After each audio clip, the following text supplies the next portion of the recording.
All right, these are the answers to the Trig Identity Worksheet number 2. And again, we're gonna, anytime we see stuff like this, we're gonna switch them over to sine and cosine. So cosecant there is 1 over sine times sine over cosine. Well, sine and sine cancel. So we end up with 1 over cosine, which is the same as secant. I think either of those are acceptable. Here we've got tangent, which is sine over cosine, times cosine, times cosecant, which is 1 over sine. All right, cosines cancel, sines cancel, we get a big fat 1 for that. For this one here, we got secant, which is 1 over cosine, minus sine times tangent. Tangent is sine over cosine, so when you multiply here, you're gonna get sine squared over cosine, okay? That's the common denominator already, so we can go ahead and go 1 minus sine squared over cosine. Now 1 minus sine squared is the same as cosine squared. And now that cancels one of those, and we get just cosine x left over. Number 4's got a lot going on here. First off, we have to kind of deal with this bottom. So tangent is sine over cosine. Cotangent is cosine over sine. So we need a common denominator. That common denominator is going to be cosine sine. Cosine sine. In order to make that look like this, we'd have to multiply top and bottom by sine. That's going to give us sine squared on the top. Top and bottom here gets multiplied. We're going to get cosine squared on the top. All right. Now when you put these together, you're going to get sine squared plus cosine squared, which is 1 over cosine sine. Now that's what the bottom, that's what we've been just kind of dealing with, this bottom here. And so tangent plus cotangent is equal to this. When you bring it then up top, because you're dividing by it, you're going to flip this over. And so we're going to get secant, which is 1 over cosine, times sine, times this flipped over, which is cosine sine. The cosines are going to cancel. We get sine times sine, which is sine squared. Okay. A lot going on in that problem, for sure. All right, here, cosecant squared is 1 over sine squared. Tangent squared is sine squared over cosine squared. All right, sine squareds cancel. And we get 1 over cosecant squared, which is secant squared minus 1. And according to our sheet, secant squared minus 1 is tangent squared. For number 6, it'd be tempting to try to cancel this, but that's not quite how that works. Instead, I go to my sheet, and secant squared minus 1 is tangent squared. So I'm going to make that, and then I'm going to switch everything over to sine and cosine. So secant squared is 1 over cosine squared. Tangent squared is sine squared over cosine squared. Okay. When I bring this to the top, it's going to flip.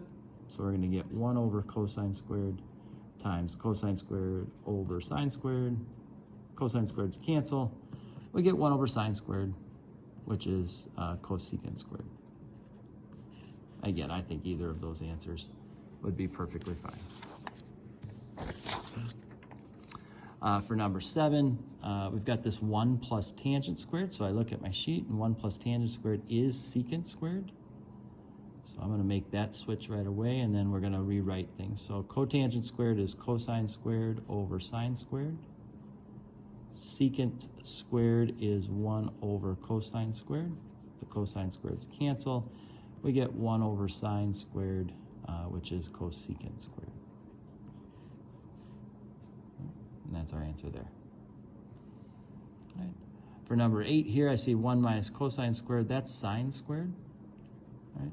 So I'm going to have secant, which is 1 over cosine, over sine, times sine squared. Now this sine cancels one of those.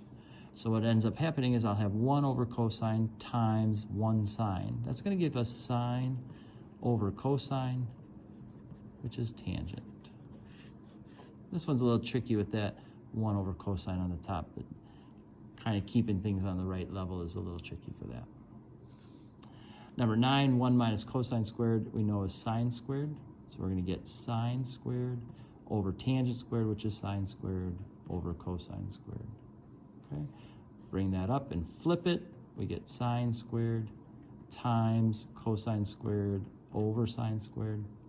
Sine squareds cancel, leaves us with cosine squared.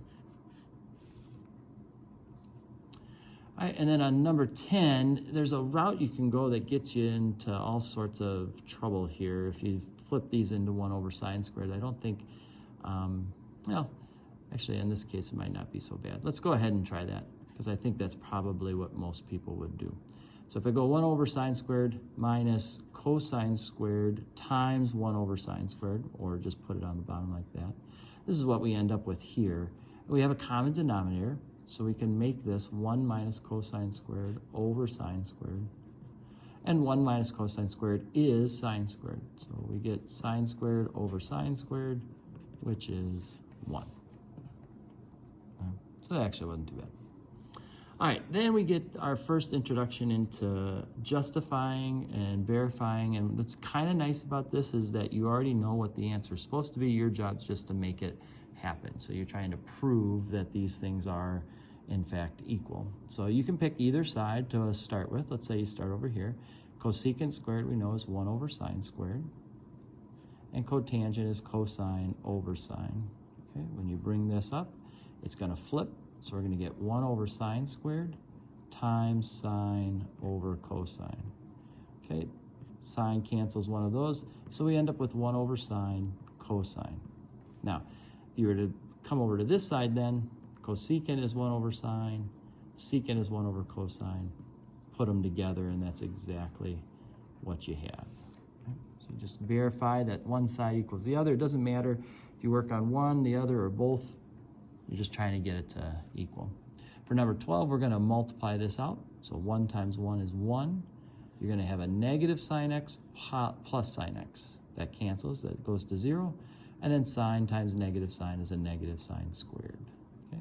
And then 1 minus sine squared, we know, is cosine squared. And now we have them all equal.